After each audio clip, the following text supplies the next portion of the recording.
Hey people, Kate Slink here. How are we doing? So hope you're all okay and living the dream. And we're going to have a quick video talking about Ragnar Blackmane. Now I wasn't going to do a video on this guy because there's so much information out there already. I feel like it's been months since this upcoming appearance of Ragnar. I do feel like it's been a long time coming, but he's going to be available soon. In fact, it'll be this Sunday.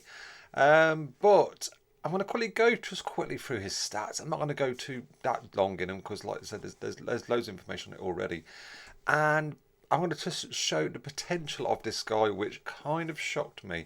So we're going to first go through anyway. So let's just skip to the good bit. So Ragnar, the Wolf Lord of the Blackmanes. So he's got some really cool skills, this guy, and some good traits. He looks amazing as always, and he's going to complete the Space Wolves. So the first one is the Beast Slayer. So obviously deals plus 20% melee damage to a big target and vehicles, which is going to make this guy great against guild bosses.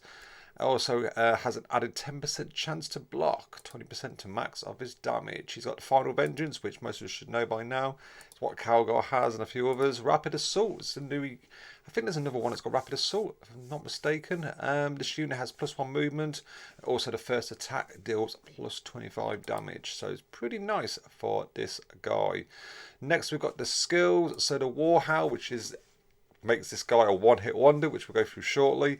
So use his ability. This is at level 50, bear in mind. When Ragnar has not moved until the end of the turn, Ragnar and all friendly characters that don't have a ranged attack gain Unstoppable for an extra 36% crit chance, which is amazing, and deal an additional 33% damage up to a maximum of 1994 damage. So that's pretty good. And after he does his how, he can then go for an attack, and that's why I think with this skill you've got to kind of make it important, get everything right, do that how, and just go in for that attack. Plus you get all the extra bonuses for his traits as well.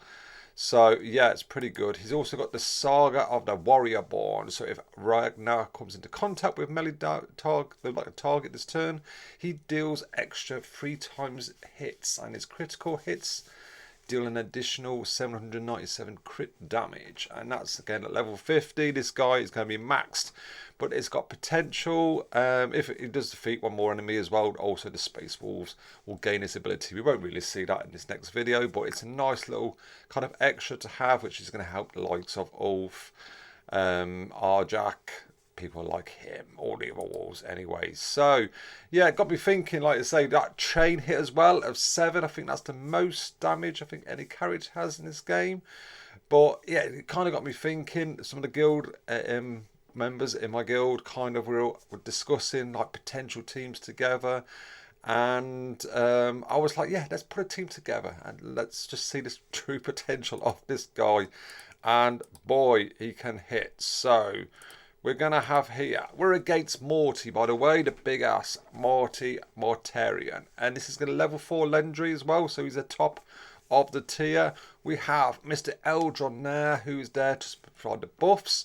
We have the High Marshal, also to use his skill, you see shortly. We'll also give some buffs. We have Efana, the Winged Eldar, again there to put some extra buffs on also. And Calgar. So this is a buff team. Do you know what I mean? These are there just purely to make Ragnar this amazing hit and to see his potential. And yeah, I was amazed. So first we're just going for the hoo-ha of just getting him down, making sure he's coming down. There he comes down. Do his little toxic spell of path. Great there, because you can see there we can get Eldron in a nice little spot. So at the moment, if we pause it there, Ragnar, if he went in, I think I've just skipped a bit too much. Where are we there? So yeah, so there we go, Ragnar. So if you just put in normal without the buffs, it's 9,982, which ain't a bad hit, to be fair. So we're going to put Calgar in like chest there. Fan, I'm going to fly across there, and then the High Marshal we're going to put there, and then obviously we're going to use his skill, which is the Crusade of the Wraith, so it gives the extra damage, and also a nice piercing hits, which is pretty sweet. The skill goes off, and now we can hit 42,585, which again is a pretty decent hit. So next we're going to go, okay, we'll do that. How? Now it's 57,073, and that's just basic, no crits, anything like that. Just going in there for the kill. He's buffed to the max, the team are around him. He's going to go in there and he's going to go for it. He's going to go for the death kill. If you have a quick look, there's the buff. So you've got the rapid assault, obviously from his own trait. Path of command from Ifana, getting the increased damage, the crit chance. Crusader the Wraith, again, more damage there. And the pierce ratio, obviously from the High Marshal. The Rites of Battle from Calgar is giving an extra 1,296 this time.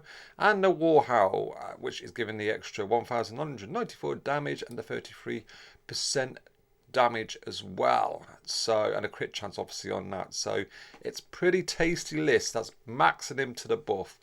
As you can see there, the crit chance is 81% of dealing an extra 1,794. Got there in the end.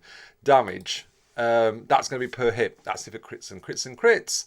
Which we'll see. We'll go for the attack. I thought, let's go. Bam! Look at the crits going crazy there. 93,432 damage in just one hit. It's just, wow. It's just, that's an amazing hit. Like I said, this is a team that you probably wouldn't take necessarily to Morty, because it's just going to rip him apart after. It's a one-hit wonder. It's to see his true potential. I still think this guy's going to be amazing. Do you know what I mean? This is just literally, if the planets aligned, you had the best kind of team around him, one hit, do you know what I mean? You can do nearly 100k damage, is sweet. But let's face it, in reality, you've got to get him there, which you can. You can get him ranked up that high.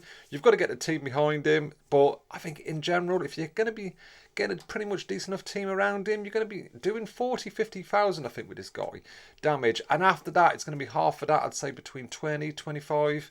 1,000 each hit, and that's against other kind of bosses. So I think all in all, yeah, he's going to be, I mean, this is just showing his true potential of a massive hit, but I think he's going to be a really big hitter with many other teams, many other bosses, many other kind of setups. I think this guy is great. He's going to be really good. I'm much more pleased now I've seen him in action than I did on paper. I was kind of weren't sure. I think it was a bit too good to be true, but let me know what you guys think. I just thought I'd quickly share that quick video to show in the true potential. Like I said, is in the unrealistic world, you might not necessarily have this team around him, but there you go, it goes to show his true potential. So I hope you enjoyed that, guys. Please don't forget to check out some other videos and also hit my like and subscribe button on your way out. Take care, bye bye.